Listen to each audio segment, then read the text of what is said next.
Okay guys, so let's see 19th of जुलाई की energy जो है कैसे रहने वाली है। 19th ऑफ जुलाई को हमें क्या देखने को मिलने वाला है, क्या होने वाला है 19th of July 2022। Okay, let's see universe हमारी किस तरह से मदद करेगा। ओके, और लेट्स गोइंग टू स्पिन।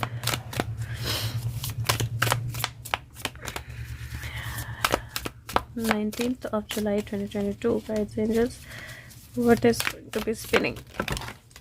बहुत सारे कार्ड्स आए हैं 19th ऑफ जुलाई के लिए, तो मुझे ऐसा लगता है कि 19th ऑफ जुलाई कुछ मेजर चीज़ें जो है वो दिखाई देंगी। पहला ही कार्ड 10 ऑफ सोर्ड्स का आया है। 10 ऑफ सोर्ड्स एक तरह से नियर डेथ वाली एनर्जी होती है, एंडिंग ऑफ समथिंग की एनर्जी होती है जो पूरी तरह से ख़त्म नहीं हुआ है। एक नया सूरज उग रहा है और जान अभी बाकी है, हिम्मत अभी बाकी है। और ये देखो, दिस इज़ सो ब्यूटीफुल। 2-10 मैंने बोला ना कि मुझे 19th ऑफ जुलाई कुछ बहुत ज़बरदस्त एनर्जी दिखाई दी और बहुत ज़बरदस्त एनर्जी है। अगर आप देखो 10 ऑफ सोर्ड्स है और सन कार्ड है, सो दिस इज़ लाइक कोई सिचुएशन जो आपकी लाइफ में एंड हो गई थी, कोई सिचुएशन जिसका आपको लगा था कि अंत हो गया है, कोई सिचुएशन जो आगे नहीं बढ़ रही थी, कोई सिचुएशन जिसमें मूवमेंट नहीं आ रही थी, उसमें आपको मूवमेंट देखने को मिलेगी, उसमें आपको एक नया सनराइज देखने को मिलेगा, उसमें आपको एक नई बिगनिंग देखने को मिलेगी। सो ये जो भी ये नई एनर्जी है, ये डेफिनेटली एक नया सनराइज देकर आएगी। मुझे कोई एंडिंग और नई बिगनिंग दोनों ही चीज़ें एक साथ दिखाई दे रही हैं। लेट्स सी कि यूनिवर्स हमारी किस तरह से मदद करेगा या यूनिवर्सल एनर्जी से क्या आएगा। तो पहला जो है वो टेम्परेस का कार्ड है। टेम्परेस का कार्ड बैलेंस का कार्ड होता है। टेम्परेस का कार्ड जो है वो ग्रोथ का कार्ड होता है। टेम्परेस का कार्ड चीज़ों को नए नज़रिए से देखने का कार्ड होता है, अपने आप में उस बैलेंस को लाने का कार्ड होता है। यहाँ पे टेम्परेस है और टेम्परेस के बाद जो है वो एम्परर है। एम्परर की एनर्जी जो है वो बहुत पावरफुल स्ट्रॉन्ग एनर्जी, एक स्ट्रॉन्ग लीडर की एनर्जी होती है, जिसके पास बहुत सारा एक्सपीरियंस है, जिसके पास बहुत सारी चीज़ें हैं। और मुझे ऐसा लगता है कि आप अपनी लाइफ में कोई लीड ले सकते हो किसी चीज़ को जिसको आप बैलेंस करने की कोशिश करते आए थे। 7 ऑफ वॉन्ड्स है, अपना ग्राउंड स्टैंड करने की एनर्जी है, बट उसके साथ अगर आप देखें तो ये सब इसको शैतान तंग कर रहे हैं, but she is not giving up. Energy है गिव अप ना करने की। और यहाँ पे खींचा जा रहा है ताकि आपका ध्यान जो है वो बांटा जाए ध्यान, या ध्यान जो है भटकाया जाए। और यहाँ पे वो पेंटिकल की खुशबू से यहाँ पे आ गया है शैतान की गुफा में, और ये ब्लाइंड फोल्डेड है, राइट। सो कई बार किसी को पकड़ने के लिए ये टेक्निक अपनाना भी बहुत ज़्यादा ज़रूरी होता है। तो 19th 19th के दिन आपने एक चीज़ का 19th की एनर्जी आई है, वाओ। क्वीन ऑफ कप्स है लास्ट का कार्ड, जो इमोशनल बैलेंस का कार्ड और इमोशनल एनर्जी का कार्ड, इमोशनल ओवरफ्लो का कार्ड भी होता है, और कुछ कम्युनिकेशंस और इंट्यूशन का कार्ड भी होता है। तो आज का दिन आपने एक चीज़ का ध्यान देना है ज़रूर, अपनी इंट्यूशन को ज़रूर फॉलो करना है। आपको किसी तरफ कोई पुल हो रहा है या एक इम्बैलेंस अगर फील हो रहा है, या आप किसी चीज़ के होने का वेट कर रहे हैं, बहुत एडमेंट हो रहे हैं कि ऐसे ही करना है, तो अपने आप को इमोशनली बैलेंस ज़रूर रखना है। वो बहुत बहुत बहुत ज़्यादा हेल्प करेगा। यूनिवर्स हमें एक तरह से एक गाइडेंस दे रहा है कि बहुत ज़्यादा पुल पुश हो सकता है आपको लालच में फंसाने की, या किसी गलत डायरेक्शन में ले जाने की कोशिश भी हो सकती है। और 7+4 है, 11 की एनर्जी बनती है यहाँ पर।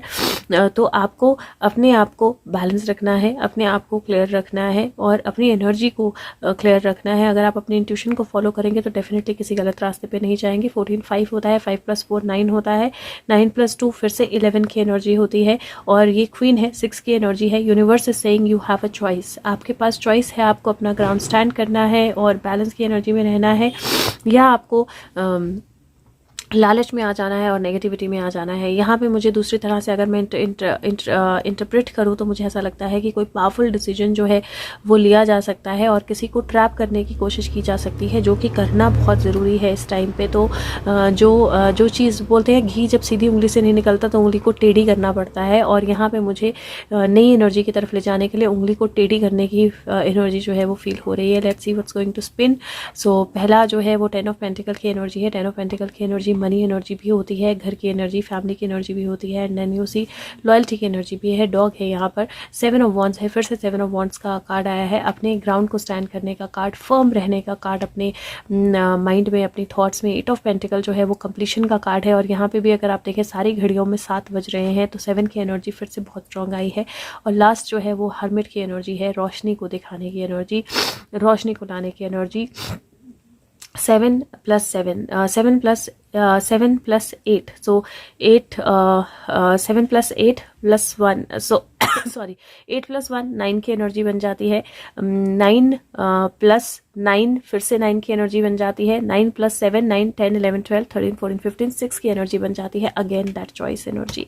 पेशेंस रखिएगा और ये जो एनर्जी है ये किसी न किसी चीज़ को रोशनी में लेकर आएगी। मुझे ऐसा लगता है कि स्पिन क्या होने वाला है, स्पिन होने वाला है कोई एक्शन, कोई ऐसी चीज़ जो अभी तक छुपी हुई थी, कोई ऐसी चीज़ जो अभी तक होल्ड करके रखी गई थी, कोई ऐसी चीज़ जिसकी अभी तक कंप्लीशन नहीं हुई थी, इसलिए आपको नहीं बताई गई थी या रोशनी में नहीं लाई गई थी। और मुझे यहाँ लगता है कि वही एनर्जी, वही चीज़ जो है वो रोशनी में आ सकती है। और कुछ जो 19 की एनर्जी है, मुझे ऐसा लगता है कि कुछ रोशनी में आएगा, कुछ सामने आएगा, कुछ दिखाया जाएगा, कुछ विजिबल होगा। आपको अपने आप को बैलेंस रखना है। 7 बजे का ज़्यादा ध्यान रखिए क्योंकि 7 की एनर्जी मुझे बहुत स्ट्रांग दिखाई दे रही है। तो हो सकता है 7 बजे के आसपास कुछ सिग्निफिकेंट हो। ये सुबह के साथ भी हो सकते हैं, रात के साथ भी हो सकते हैं, पर 7 बजे के आसपास कोई सिग्निफिकेंट चीज़ हो और आपकी लाइफ में भी और ओवरऑल भी, क्योंकि 7 का अलार्म लगा रहे हैं, 7 सारी घड़ियां दिखा रही हैं। तो ध्यान रखिए कि 7 बजे के आसपास कुछ सिग्निफिकेंट हो सकता है। नंबर 7 जो है वो बहुत सिग्निफिकेंट हो सकता है और नंबर 7 जो है सुशांत का नंबर भी है।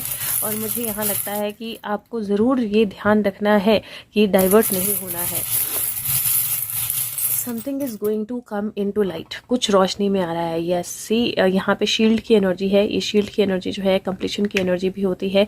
और ये शील्ड की एनर्जी जो है ये एक्चुअली किसी नई नॉलेज की एनर्जी, यूनिवर्सिटी राइट, नॉलेज की एनर्जी भी होती है, प्रोटेक्शन की एनर्जी, आर्मी की एनर्जी भी होती है। और यहाँ पे द फायर ट्री जो लाइफ ट्री ऑफ लाइफ है वो एक सर्कल के अंदर है, वो सर्कल के कंप्लीट होने की एनर्जी जो है वो भी मुझे दिखाई दे रही है। Something is moving towards completion, किसी चीज़ का बहुत क्लियर तरीके से बाहर आना जो है वो मुझे 19 को दिखाई दे रहा है। और 19 की एनर्जी ऑलरेडी 10 की एनर्जी है और सनराइज की एनर्जी है। तो कोई चीज़ जो आपको लग रहा है कि ऑलमोस्ट खत्म हो गई थी, that is going to come to light. लेकिन अपने आप को इमोशनली बैलेंस ज़रूर रखिएगा। अगर हो सके तो वीडियो को लाइक कीजिए, शेयर कीजिए, सब तक पहुंचाइए और देखते हैं 20th की एनर्जी कैसे रहने वाली है।